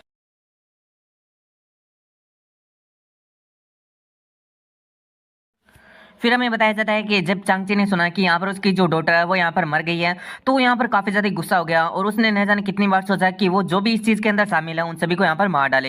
इसी के साथ में यहाँ पर है ना जो चांगची है मतलब काफी ज्यादा यहाँ पर गुस्सा हो जाता है एंड सब लोग से यहाँ पर कह रहा होता है कि क्या मेरी जो डॉटर है उसकी यहाँ पर तुम उसके यहाँ पर है ना विल के खिलाफ में उसकी मैरिज कराना चाहते हो, और जब वो यहाँ से भाग जाती है तो फिर उसकी यहाँ पर उसे कीमत अपनी लाइफ देकर चुकानी पड़ती है। क्या तुम्हारे लिए ये सब कुछ है और क्या तुम इस तरीके से यहाँ पर जो मैंने ये फैमिली का रेपुटेशन बनाया है उसको यहाँ पर रिपेमेंट करने वाले हो? इसी के साथ में हमें बताया जाता है कि यहाँ पर जो अपना चांगची है वो यहाँ पर दुनिया के 10 ग्रेटेस्ट वॉरियर में से एक है और इसी की वजह से डिवाइन लैंड के अंदर यहाँ पर जो आयरन ब्लेड बाइक हाउस है उसकी जो रैंकिंग है वो टॉप 3 में से एक है। एंड हमें बताया जाता है कि यहाँ पर जो चांगची है वो यहाँ पर अपने पाम की वजह से जाना चाहता है, जबकि उसकी जो फैमिली है वो स्वॉर्ड के ऊपर बेस्ड है, लेकिन अपनी फैमिली से सिर्फ और सिर्फ उसने एक ही टेक्निक सीखा है और वो है की कल्टीवेशन टेक्निक। इसके बाद में चांगची के पाम एम्परर बनने के बारे में बताया जाता है कि आखिर वो पाम एम्परर कैसे बना। तो वो एक जर्नी पर गया था, उसके बाद में उसे एक एक्सपर्ट मिला जिससे चांगची ने यहाँ पर पाम टेक्निक है उनको सीखा और यहाँ पर कुछ ऐसी बातें बताई जा रही होती है। वहीं पर हम लीडर को देखते हैं जो कि कह रहा होता है कि वेल हम यहाँ पर जिनको मारना नहीं चाहते थे, हम तो बस उसे वापस से फैमिली के अंदर लाना चाहते थे ताकि हमारी जो फैमिली की रेपुटेशन है वो बर्बाद ना हो।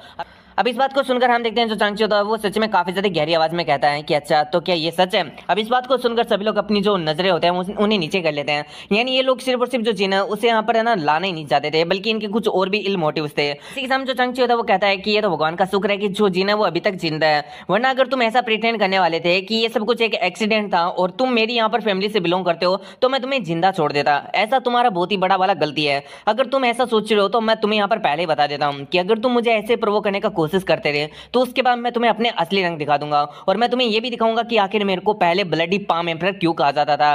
अब इसके बारे में बताया जाता है कि यहाँ पर एक टाइम था जब जो यहाँ पर अपना चांगची था वो हेवनली स्ट्रेंथ कल्ट के यहाँ पर साथ में या फिर उसके सामने लड़ रहा था। जिस टाइम पर वो है ना एक ही दिन के अंदर बहुत सारे लोगों को मारता था, वो हर दिन यहाँ पर खून के अंदर सना रहता था, वो मर्सिलेसली बहुत ही ज्यादा बंदों को मारता था अपने पाम से, जिसकी वजह से उससे द ब्लडी पाम एम्परर भी कहा जाता था।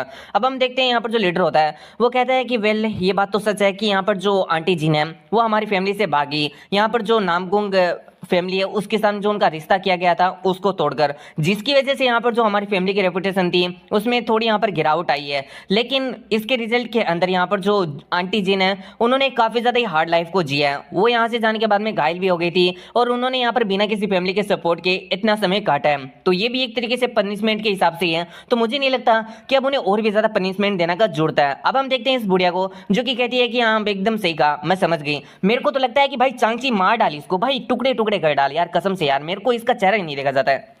इधर हम इस गिरगिट की बहन को भी देखते हैं। हाँ ये वो गिरगिट नहीं है जो कि हमने पहले देखी थी रियोंग्युन, ये उसकी बहन है जो कि कहती है कि हाँ हम भी इस बात से एग्री करते हैं कि जो आंटी जिन है उनको अभी पनिशमेंट नहीं मिलना चाहिए। एक एक करके सारे के सारे लोग इस बात के लिए एग्री कर जाते हैं, जिस चीज को देखकर चांगचे मन में सोच रहा होता है कि अच्छा तो सभी लोगों ने घुटने टेक लिए हैं, लगता है कि आज लीडर ने सभी लोगों की जान बचा ली। फिर चांगची अपनी जो पावर होता है उन्हें यहाँ पर है ना वापस से बंद कर देता है एंड इसी के साथ में कहता है कि वेल मेरे को लगता है कि यहाँ पर इस पूरे के पूरे हाउस के अंदर एक ऐसा बड़ा एरिया होगा जो कि काफी ज्यादा अच्छा होगा, उसे जल्दी से खाली कराओ और मेरी डॉटर और मेरे जो ग्रैंडसन है उनको रहने के लिए दे दो। अब इन बात को सुनकर सभी लोग कहते हैं कि ठीक है हम रूम को तैयार करते हैं। फिर हम देखते हैं जो चांगची होता है वो जाते हुए कहता है कि चलो ठीक है अभी मैं यहाँ से जा रहा हूँ। फिर हम देखते हैं चांगची के जाने के बाद में सब लोग काफी ज्यादा बहुत ही ज्यादा डर जाते हैं और अपने घुटने में आ जाते हैं। वहीं पर हम देखते हैं सभी लोगों की फटी पड़ी होती है। लीडर मन में सोच रहा होता है कि गुडनेस ये सच्चे में आज हमें मारना चाहता था, हम लोग अभी है ना मौत से बचे हैं। फिर हम देखते हैं इस गिरगिट की बहन को जो कि इस बुढ़िया से कह रही होती है कि तुमने यहाँ पर जो एल्डर अंकल चांगची है उनके ऊपर यहाँ पर कैसे एक्यूज किया, उनको गालियां कैसे दी और उनके जो रथ है उनको कैसे रोका।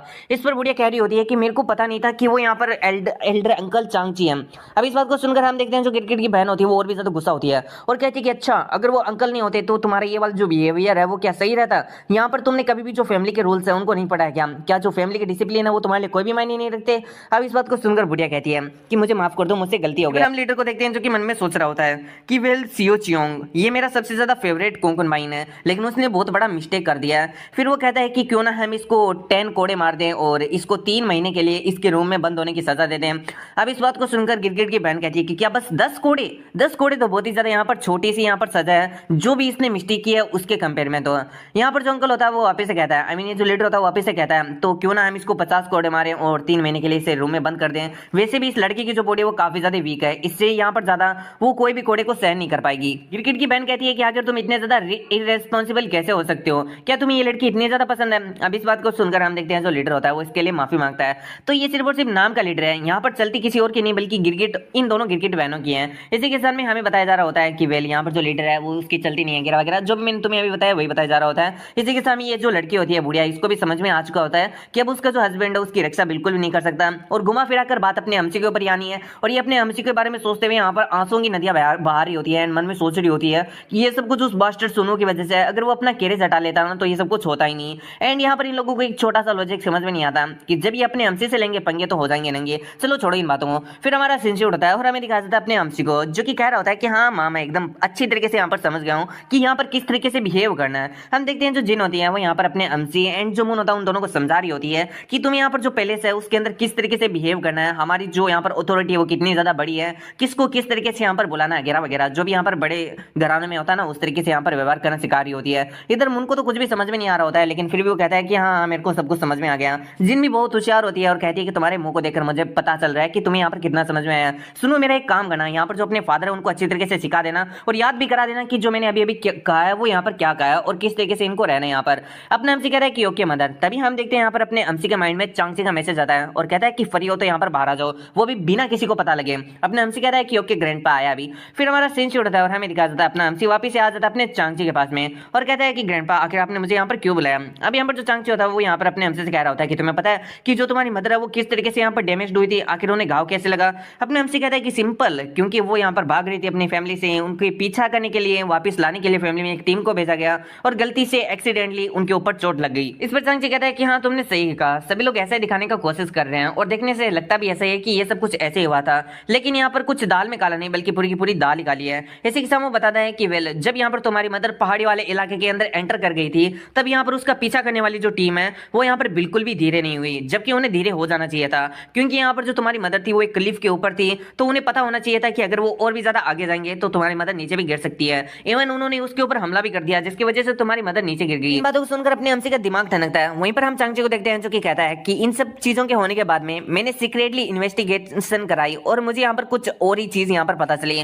यहाँ पर जो तुम्हारी मदर के पीछे टीम गई थी वो तुम्हारी मदर को पकड़ने के लिए नहीं बल्कि तुम्हारी मदर को यहाँ पर मारने के लिए यहाँ पर भेजी गई थी। इन बातों को सुनकर अपना हमसे भी काफी ज्यादा हैरान होता है। वहीं पर चांगची भी बता रहा होता है कि वेल अभी मैं तुम्हें यहाँ पर जो चीजें बताने वाला हूँ वो टेलीपैथी के द्वारा बताने वाला हूँ, क्योंकि हो सकता है कि यहाँ पर कोई बंदे हमें यहाँ पर सुनने की कोशिश कर रहा हो। इसी के साथ वो अपने हमसे से बताता है कि वेल यहाँ पर तुम्हारी जो मदर है उसे मारने के लिए यहाँ पर किसी ने साजिश रची थी।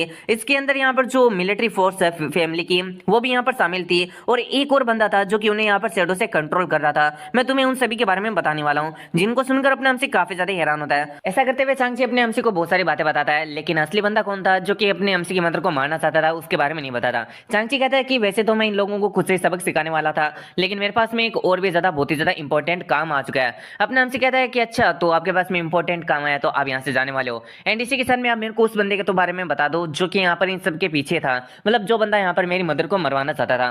चांगची कहता है कि वेल यहाँ पर ज्यादा मतलब मेरे को पता तो नहीं है पूरी तरीके से, लेकिन हाँ मेरे को शक है कि 90% कोई और नहीं बल्कि वो दोनों सिबलिंग्स ही हैं, यानी ये दोनों गिरगिट की बात कर रहे हैं। एंड कह रहा होता है कि वेल यहाँ पर वो दोनों ही ना बचपन से जो जीन है उनसे काफी ज्यादा जला करती थी, क्योंकि तुम्हारी जो मदर थी उन दोनों से सीनियर थी और वो मेरी डॉटर भी थी, इसलिए यहाँ पर जो गद्दी है उसके ऊपर सीधा हक उन्हीं लोगों का, मतलब जो जिन था उसी का था, जिसकी वजह से यहाँ पर ये लोग जिन से काफी ज्यादा जलते थे। और मुझे लगता है कि यहाँ पर इन दोनों ने जो जिन है उसको मरवाने का कोशिश किया है। फिर हम देखते हैं अपने हमसे भी ये सोच रहा होता है कि वेल वो गिरगिट मेरे पास में भी आई थी, उसने कहा था कि मैं सेकंड कजन हूँ और वो मेरी मदर के सामने बहुत ही ज्यादा रो रही थी और मेरी मदर को देखकर काफी ज्यादा खुश होने का दिखावा कर रही थी। तो इसका मतलब उसके जो सारे के सारे आंसू थे वो मगरमच्छ के आंसू थे और वो सारा का सारा एक एक्ट था जो कि वो मेरे सामने यहाँ पर अच्छा बनने का ढोंग कर रही थी।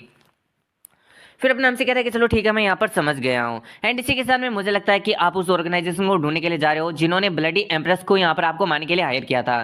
चांगची कहता है कि हाँ तुमने सही कहा, मुझे लगता है कि मुझे उनके पास में जाना चाहिए और उनके ऑब्जेक्टिव्स के बारे में यहाँ पर पता करना चाहिए और ये भी देखना चाहिए कि आखिर उनके पीछे कौन है, क्योंकि मुझे काफी ज्यादा गट फीलिंग आ रहा है कि यहाँ पर जो भी बंदा है जो कि यहाँ पर मेरे को मारने के लिए उस एम्प्रेस को यहाँ पर हायर किया था वो कोई ordinary सा तो बंदा है नहीं।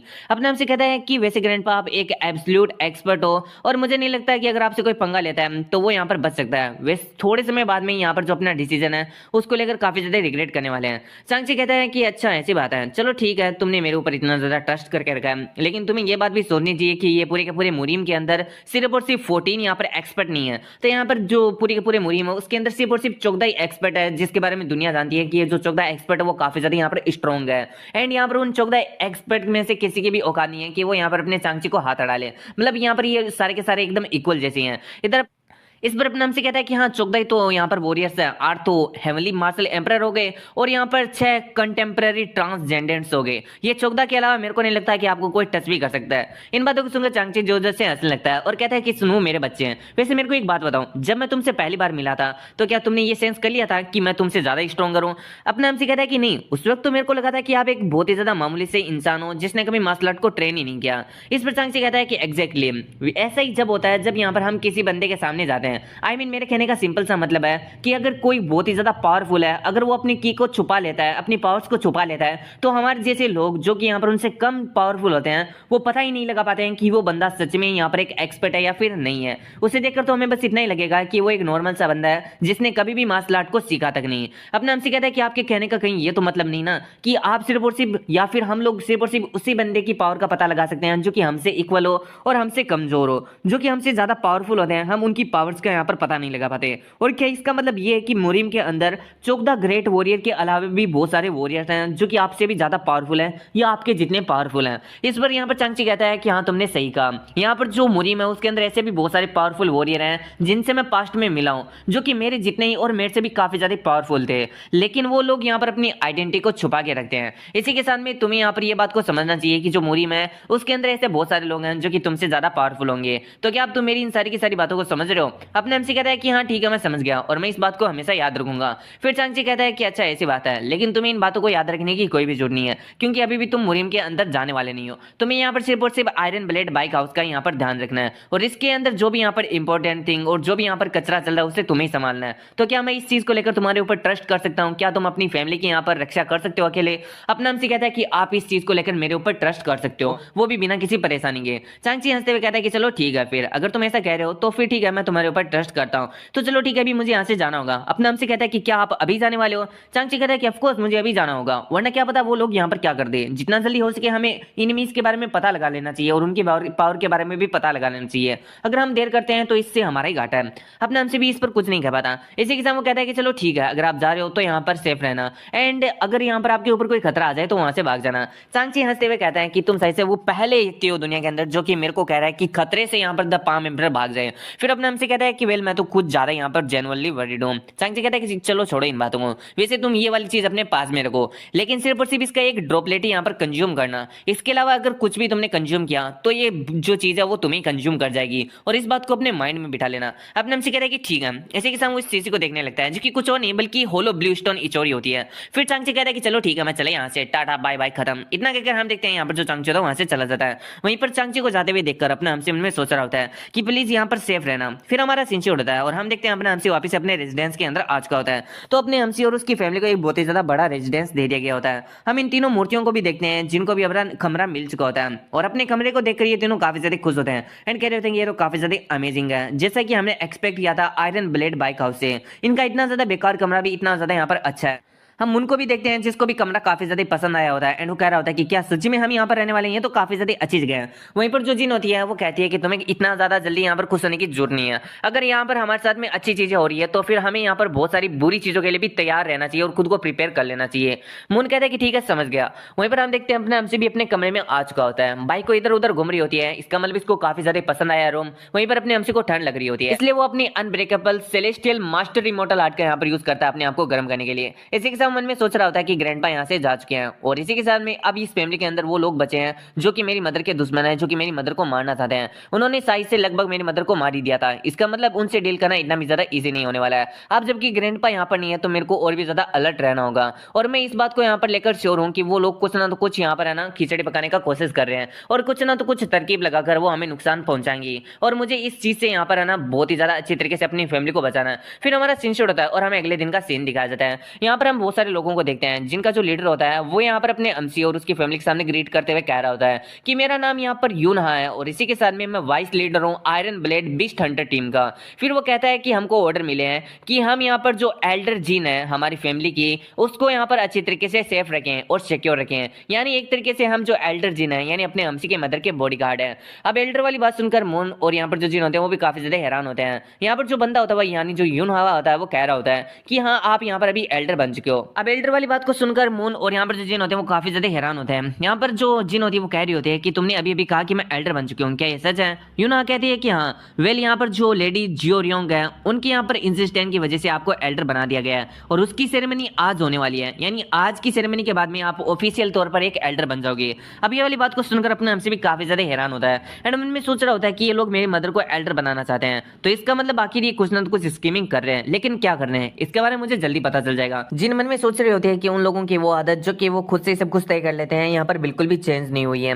इसी के साथ में मुझे लगता है कि वे ये जो जितने भी जो लोग यहाँ पर आए हैं वो सारे के सारे उन यहाँ पर रियोंग के ही आदमी हैं, क्योंकि ये लोग उसका बहुत ही ज्यादा यहाँ पर तारीफ कर रहे हैं। फिर हम देखते हैं हमने हमसे को जो कि उनके पास में जाता है और कहता है कि तुम्हारे कहने का मतलब है कि ये जो गार्ड्स हैं वो हमारी रक्षा करेंगे। इसी के साथ में अपने हमसे उनको गौर से देखने लगता है और मन में सोच रहा होता है कि इनमें से एक ने पी रखी है, दूसरे की फिजिकल कंडीशन सही नहीं है और आधे से ज्यादा तो ऐसे हैं जिन्हें देखकर ऐसा लग रहा है कि उन्होंने मार्शल आर्ट को सीखा ही नहीं है, ये लोग खुद की रक्षा नहीं कर सकते तो ये लोग हमारी क्या रक्षा करेंगे। इससे अच्छा तो ये होगा कि मैं यहाँ पर कुछ बच्चों को लेकर आ जाऊं और उन्हें यहाँ पर सिखा दूं, तो वो लोग यहाँ पर इनसे ज्यादा पावरफुल और बेटर बन जाएंगे। अपने एमसी को अपनी ही बात काफी ज्यादा पसंद आती है एंड इसी के साथ मन में सोचता है कि हाँ, ये तो काफी ज्यादा जीनियस आइडिया रहेगा। अगर मैं कुछ बच्चों को लाकर उन्हें यहाँ पर सिखाता हूँ तो वो हमारी जो फैमिली है उसके यहाँ पर गार्ड भी रहेंगे, लॉयल भी रहेंगे और हम उनके ऊपर विश्वास भी कर सकते हैं। फिर हम देखते हैं अपने एमसी को, जो कि उस कैप्टन से, जिसका नाम वूना नूना पता नहीं क्या, उससे कहता है कि वेल हम लोग यहाँ पर है ना कुछ बातें कर रहे हैं आपस में, उसके बाद में हम लोग तुम्हें यहाँ पर जो अपना फैसला है वो बता देंगे। वो बंदा कहता है कि ठीक है, हम आपके यहाँ पर जो आंसर उसका वेट कर रहे हैं। फिर हम देखते हैं यहाँ पर वो लोग वापस से अपने घर के अंदर आ जाते हैं। मुन कह रहा होता है कि ये तो अच्छा ही रहेगा ना कि हम इन गार्ड को अपने पास में रख लेते हैं, इससे तो हमारी यहाँ पर सेफ्टी और भी ज्यादा अच्छी हो जाएगी और हमें कोई भी खतरा नहीं होगा। इस पर अपने हमसे कहता है कि वेल फादर, आपको यहाँ पर सही से पता नहीं है लेकिन ये सारे के सारे लोग पूरी तरीके से यूजलेस हैं और ये बहुत ही लंबे समय से इस आयरन ब्लेड बाइक हाउस के अंदर है। तो हो सकता है कि ये लोग किसी दूसरे के लिए काम कर रहे हो और कभी न कभी या फिर किसी भी वक्त ये हमें यहाँ पर धोखा दे सकते हैं। अब यहाँ पर जो जीन होती है वो कहती है कि मैं सुनू की बात से पूरी तरीके से यहाँ पर एग्री करती हूँ, ये लोग हमारे कोई भी काम में नहीं आने वाले हैं। फिर वो अपने हमसी को परमिट दे देती है कि तुम्हें जो भी करना है तुम यहाँ पर वो कर। हम देखते हैं यहाँ पर अपना हमसी बाहर आ जाता है और इसी के साथ में हम देखते हैं वो कैप्टन से कह रहा होता है कि हमें तुम्हारे इन गार्ड्स की कोई भी जरूरत नहीं है, इनकी जगह पर तुम हमें 10 अनाथ बच्चे लाकर दे दो, ये हमारे लिए एकदम सही रहेगा। तो क्या तुम ऐसा कर सकते हो? इस पर जो कैप्टन होता है वो कहता है कि आपने कहा कि अनाथ बचे, लेकिन आपको उनकी क्या जरूरत है? अपने हमसे कहता है कि जरूरत नहीं है, वो बस हमारे जो फादर है वो काफी ज्यादा काइंड हार्टेड मैन है। इसी के साथ वो चाहते हैं कि वेल वो कुछ लोगों की मदद करते हैं जो कि यहाँ पर अनाथ हो, तो वो यहाँ पर कुछ बच्चों को चाहते हैं जिनको वो मतलब यहाँ पर मदद कर सके। इसलिए मैं सिर्फ और सिर्फ अपने फादर के लिए यहाँ पर उन बच्चों को यहाँ पर मंगवा रहा हूँ। तो सही से तुम यहाँ पर समझ गए होगे। वो बंदा कहता है कि चलो ठीक है, अगर ऐसी बात है तो मुझे इसके लिए अपने सुपीरियर से बात करनी होगी। अपना हमसे कहता है कि ठीक है, तुम यहाँ पर अपने सुपीरियर से बात कर सकते हो। फिर हमारा सीन शूट होता है और हमें 1 घंटे बाद का सीन दिखाया जाता है जहाँ पर कैप्टन वापस आता है और कहता है कि हमारे जो सुपीरियर है उन्होंने इस बात का यहाँ पर है ना ऑर्डर दे दिया और अप्रूवल भी दे दिया है। कहता है कि चलो थैंक यू। इसके साथ उनमें सोच रहा था कि अभी आएगा ना मजा। फिर हम देखते हैं यहाँ पर अपने हमसे खुद ही से, यानी अपने हमसे को अब यहाँ पर कैप्टन की जरूरत नहीं है कि वो अपने हमसे के लिए यहाँ पर 10 अनाथ बच्चे लाकर दे। अपना हमसे खुद जाएगा और यहाँ पर 10 अनाथ बच्चों को पिकअप करेगा और लेकर आएगा। तो अपने हमसे निकल जाता है अनाथ बच्चों को ढूंढने के लिए ताकि वो उन्हें अपने गार्ड के रूप में हायर कर सके और उन्हें सिखा सके। तो पहली जर्नी यहाँ पर शुरू होती है हैप्पी मार्केट के अंदर, जहां पर अपना हमसी जाकर यहाँ पर कुछ लोगों से पूछ रहा होता है कि वेल क्या आप हमें बता सकते हो कि स्लम एरिया कहां पर होगा और इसी के सामने वहां पर अनाथ बच्चे भी रहते हो, क्या कोई ऐसी जगह है यहाँ पर? इस पर एक बंदा इशारा करते हुए कह रहा होता है कि हाँ ये उस साइड होगी। इधर अपना हमसी उसको थैंक्स करता है और आगे बढ़ता है। तभी हम एक बच्चे को देखते हैं जो कि अपने हमसी के पास से गुजरता है। अपना हमसी उसी को नोटिस कर रहा होता है। थोड़े समय बाद में हम देखते हैं ये बच्चा तो यहाँ पर पॉकेट मार निकला, उसने अपने हमसी का यहाँ पर पॉकेट ही मार लिया होता है। इसी के साथ वो अपने हमसी के पैसे गिनते हुए मन में सोच रहा होता है कि ये तो बहुत सारा है और ये सोचते वो काफी ज्यादा हंस रहा होता है। लेकिन तभी अपना हमसी वहां पर आ जाता है और कहता है कि कैसे हो ब्रेड, क्या तुम्हें ऐसा लग रहा कि मैं यहाँ पर तुम्हें बिल्कुल भी नोटिस नहीं करने वाला हूँ? अब इस बात को सुनकर वो बंदा कहता है कि अरे तुम कहाँ से आएंगे। इसी के साथ हम देखते हैं वो अपने हमसी को अटैक कर देता है। वो बहुत सारे पंचेस चलाता है। अपना हमसी कहते हैं कि ओ तुम्हारे अंदर की तो नहीं है लेकिन तुम्हारे पंचेस सच में यहाँ पर इनमें कुछ बात है। इधर हम देखते हैं वो बंदा जब देखता है कि अपना हमसी उसके सारे अटैक्स को डोज कर लिया था, वो कहता है कि क्या तुम एक मार्शल आर्टिस्ट हो? अपना हमसे कहता है कि तुम काफी ज्यादा इंप्रेसिव हो, तुम्हें देखकर ऐसा लग रहा है कि तुम्हारी बॉडी के अंदर एक काफी ज्यादा स्ट्रॉन्ग स्पिरिट है। इसी के साथ में क्या तुम यहाँ पर मेरे साथ में चलना चाहोगे? अब इस बात को सुनकर वो लड़का कह रहा होता है कि आखिर तुम हो कौन और क्या बकवास कर रहे हो, मेरे को यहाँ से जाने दो। अपना हमसे कहता है कि वेल मैं यहाँ पर सुनू और मैं आयरन ब्लेड बाइक हाउस से बिलोंग करता हूँ, तो मैं यहाँ पर कुछ गार्ड्स को हायर करना चाहता हूँ, तो क्या तुम मेरे को फॉलो करोगे और मेरे गार्ड बनोगे? वो लड़का कहता है कि तुम पागल हो चुके हो क्या, आखिर इस तरीके से कौन गार्ड्स को रिक्रूट करता है, मेरे को यहाँ से जाने दो। अपना हमसे कहता है कि यार तुम तो कुछ ज्यादा ही रफ बोलते हो, लेकिन तुम्हारा इन्वायरमेंट ही ऐसा रहा होगा जिसकी वजह से मैं तुम्हें यहाँ पर माफ कर रहा हूँ, लेकिन मैं चाहता हूँ कि तुम मेरे साथ में चलो और अगर तुम यहाँ पर शांति से नहीं चलते हो तो फिर मुझे अशांति फैलानी पड़ेगी। और फिर वो तीनों मूर्तियों में से एक का नाम, जिसका नाम डोकड़ू होता है, उससे कहता है कि ये डोकड़ू एक काम करो कि इसको कैसे भी करके यहाँ पर है ना फॉलो करवा मेरे को। इस पर डोकड़ू भी कहता है कि जी मास्टर समझ गया। फिर हम देखते हैं वो यहाँ पर उस पॉकेट मार को बांध देता है रस्सी से। यहाँ पर जो पॉकेट मार होता है वो कह रहा था कि तुम लोग क्या कर रहे हो, मेरे को यहाँ पर जाने दो। अपने हमसे कहता है कि अच्छा जाने दो, ठीक है मैं तुम्हें यहाँ पर कानून के हवाले कर देता हूँ, उसके बाद में क्या होगा वो तो यहाँ पर तुम ही जानो और वो कानून जाने। अब इन बातों को सुनकर वो बंदा कहता है कि नहीं नहीं मेरे को कानून के हवाले मत करो, और तुमने क्या कहा अगर मैं तुम्हें यहाँ पर फॉलो करता हूँ तो क्या तुम मेरे को मतलब सही से रहने दोगे, मतलब कानून के हवाले तो नहीं करोगे ना? अपने हमसे कहता है कि नको रे, मैं तुम्हें गारंटी देता हूँ कि अगर तुम मेरे को फॉलो करते हो तो मैं तुम्हें कानून के हवाले नहीं करूंगा, और इसी के साथ में तुम यहाँ पर अपनी ये जो चोरों वाली जिंदगी है उससे भी एक अच्छी और बेटर लाइफ जी पाओगे। अब वो बंदा कहता है कि चलो ठीक है तुम्हें जो करना है तुम वो कर सकते हो। अपने हमसे भी कहता है कि चलो ठीक है हमने अपना पहला शिष्य बना लिया है, यानी पहले अनाथ बच्चे को ढूंढ लिया, अब हम दूसरे बंदे को यहाँ पर ढूंढने वाले हैं। जिस पर ये तीनों मूर्तियां कहती है कि ठीक है सर। फिर हमारा सीन शूट होता है और हम देखते हैं अपने हमसी को उसे ढूंढते हुए काफी ज्यादा यहाँ पर वक्त बीत जाता है। तभी अपने हमसी का नजर पड़ता है एक लड़के के ऊपर जो कि कपड़े धो रहा होता है। उसके हाथ काफी ज्यादा लंबे होते हैं, जिसको देखकर अपना हमसी मन में सोच रहा होता है कि इसकी मसल्स मसल्स इसके हाथ सच में काफी ज्यादा बड़े हैं इसकी एज के हिसाब से। इसको देखकर ऐसा लग रहा है कि ये धनुष बाण चलाने में काफी ज्यादा परफेक्ट बन सकता है। और ये वाले जो यहाँ पर टैलेंट है उसके लिए जो फिजिक्स दी गई है ये तो भगवान की तरफ से इसे गिफ्ट है। फिर अपने हमसे उसके पास में जाता है और कहता है कि अरे लड़के, वो लड़का कहता है कि हाँ बोलिए आपको कुछ जरूरत है। अपने हमसे कहता है कि वेल मैं कुछ गार्ड को रिक्रूट कर रहा हूँ और तुम मेरे को लगता है कि तुम यहाँ पर मेरे यूज में आ सकते हो, तो क्या तुम यहाँ पर मेरे गार्ड बनना पसंद करोगे, क्योंकि मैं गार्ड को हायरिंग कर रहा हूँ तो तुम एकदम ठीक ठाक लग रहे हो मेरे को। वो लड़का कहता है कि वेल इसके लिए मैं आपको काफी ज्यादा ग्रेटफुल रहूंगा, लेकिन आपको ये पता होना चाहिए कि मैंने कभी भी किसी भी टाइप के यहाँ पर जो मार्शल आर्ट है उनको यहाँ पर सीखा नहीं है और ना ही मैंने किसी भी यहाँ पर फाइट के अंदर भाग लिया है। अपने हमसे को उसकी ये वाली ऑनेस्टी और सिंसियरिटी काफी ज्यादा पसंद आती है और अपने हमसे उसे वरी ना करने के लिए कहता है और कहता है कि तुम मेरे साथ में हो और फाइट कैसे करना है इसके लिए मैं तुम्हें यहाँ पर अच्छे तरीके से सिखा दूंगा, लेकिन इसके लिए तुम्हें यहाँ पर मेरे क्लैन के अंदर मेरे साथ में चलना होगा। अब इन बातों को सुनकर वो लड़का कहता है कि क्या इसका मतलब ये है कि तुम मेरे को यहाँ पर खरीद रहे हो। अपने हमसे कहता है कि एक आदमी दूसरे आदमी को कैसे खरीद सकता है, मैं तो बस तुम्हें अपने गार्ड के रूप में हायर कर रहा हूँ। वो बंदा कहता है कि आपका इसके लिए थैंक्स, लेकिन इसके लिए मुझे अपने फादर और मदर की परमिशन लेनी होगी। अपने हमसे कहता है कि चलो ठीक है मुझे अपने घर में ले जाओ। अब हम देखते हैं जो बंदा होता है वो यहाँ पर अपने घर पर आ जाता है। इसी के साथ में उसके घर वाले जब ये वाला ऑफर सुनते हैं कि अपना हमसे उनके लड़के को एक गार्ड के रूप में हायर करना चाहता है, तो वो लोग कहते हैं कि आप हमारा जो लड़का है उसे गार्ड के रूप में हायर करोगे, उसे खाना खिलाओगे पिलाओगे, लेकिन फिर भी आप उसे खरीद नहीं रहे हो। ये तो हमारे लिए एक बहुत ही ज्यादा उपकार की बात है हमारे ऊपर, और आप हमें ऊपर से पैसे भी दे रहे हो, ये बहुत ही ज्यादा गलत है। अगर आप हमारे बच्चे को एक अच्छी जिंदगी देते हो तो हमें आपके ये जो पैसे हैं वो नहीं चाहिए। अपना हमसे उन्हें फोर्स करता है और कहता है कि तुम्हें मतलब ये आपको लेना चाहिए, क्योंकि मैं आपके जो बच्चा है उसको यहाँ पर खाकर उसके ऊपर ऐसा नहीं कर रहा हूँ, वो मेरे लिए गार्ड की नौकरी करेगा तो ये उसके बदले की यहाँ पर पेमेंट है। इसी के साथ मैं आपके बच्चे को काफी ज्यादा अच्छी तरीके से सिखाऊंगा। इस पर वो दोनों ही यहाँ पर जो माता पिता होते हैं वो काफी ज्यादा इमोशनल हो जाते हैं। फिर हमारा सीन शूट होता है और हम देखते हैं यहाँ पर जो अपना हमसे होता है वो उनके हाथ से निकल चुका होता है। अब ये जो लड़का होता है वो अपने हमसे कह रहा होता है कि मैंने सोचा नहीं था कि यहाँ पर जो आयरन ब्लेड बाइक हाउस जैसा प्रेस्टिजियस क्लैन है वो यहाँ पर किसी भी वॉरियर को इस तरीके से यहाँ पर हायर करता है, लेकिन फिर भी आपने मुझे यहाँ पर हायर कर लिया, इसके लिए आपका बहुत बहुत थैंक्स। अपने हमसे कहते हैं कि वेल तुम्हें अगर मेरे को थैंक्स करना ही है तो अपने मुंह से नहीं बल्कि अपने वर्क से करना। इसी के साथ में तुम यहाँ के एरिया के रहने वाले हो, तो क्या तुम्हें पता है कि यहाँ पर टैलेंटेड कौन है। उस बंदे को कुछ भी समझ में नहीं आता, तो अपने हमसे कहता है कि मैं तुम्हें कोई इनक्रेडिबल बंदे के बारे में यहाँ पर नहीं पूछ रहा हूँ। अगर तुम्हें कोई ऐसा बंदा ध्यान में है जो कि किसी चीज के अंदर बहुत ही ज्यादा अच्छा है तो मुझे उसके पास में ले चलो और मुझे उसके बारे में बताओ। इस पर वो बंदा बहुत सारे लोगों के बारे में बताता है, जिसमें से कोई यहाँ पर किसी चीज को फेंकने में काफी ज्यादा अच्छा होता है, कोई दौड़ने में काफी ज्यादा अच्छा होता है और कोई किसी भी चीज को उठाने में यानी स्ट्रेंथ में काफी ज्यादा अच्छा होता है। इन सभी लोगों को देखकर अपने हमसे को बहुत ही ज्यादा अच्छा लग रहा होता है, मन में सोच रहा होता है कि जैसा कि मैंने एक्सपेक्ट किया था। सच्ची में यहाँ पर जो ऑर्फन या फिर जो अनाथ लोग होते हैं वो काफी ज्यादा यहाँ पर टैलेंटेड और हार्ड वर्किंग होते हैं। ये सभी लोग काफी ज्यादा प्रोमिसिंग लग रहे हैं और मेरे को लगता है कि मुझे इन सभी को हायर कर लेना चाहिए। ये सोचते हुए हम देखते हैं अपना हमसे उन सभी को हायर कर लेता है। तभी हम इस पॉकेट मार को देखते हैं जो कि कहता है कि तुम सभी लोगों को यहाँ पर काफी ज्यादा अच्छी तरीके से ट्रीट कर रहे हो, तो आखिर तुमने मेरे हाथों को यहाँ पर क्यों बांध के रखा है। इसी के साथ मेरा एक छोटा सिस्टर भी है और मैं तुम्हारे साथ में जाने से पहले उसको यहाँ पर देखना चाहता हूँ। इस पर अपने हमसे कहता है कि पहली बात तो ये कि मैं तुम्हें यहाँ पर इन लोगों की तरह इक्वली ट्रीट नहीं करने वाला हूँ, क्योंकि ये लोग काफी ज्यादा अच्छे हैं, इन्होंने कोई भी गलत काम नहीं किया है, जबकि तुमने मेरा पॉकेट मारने